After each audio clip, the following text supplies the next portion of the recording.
காலை வணக்கங்க. இங்கே பாருங்கள், இது வந்து பப்பாளி செடி தான். இது வந்து ரொம்ப கூடாரமாக இருக்குது. இதுக்குள்ளே வந்து நம்ம வந்து கேப் வந்து கொஞ்சம் ரெடி பண்ணி விட்டோமா இன்னும் கொஞ்சம் நல்லா அழகாக வளரும். ஆனாலும் இந்த சைடு இலையெல்லாம் வந்து கட் பண்ணி விட்டுறேன், கொஞ்சம் ஃப்ரீயாக வளருன்னு. இது எதுக்கு நான் இப்போ வந்து இந்த வீடியோ போடுறேன்னா, இதில் வந்து பார்த்திங்கன்னா சும்மா ஒரு 2-3 கைப்பிடி மண் தான் இருக்கும். இந்த அளவுக்கு தான் வந்து மண்ணே இருக்குது. நான் வந்து இதில் விதை போடணும்னு போடல,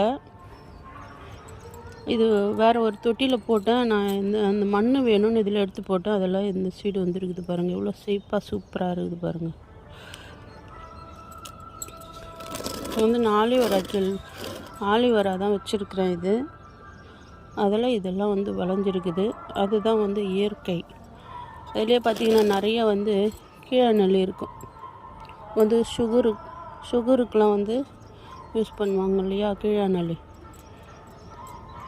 அதுதான் இயற்கை.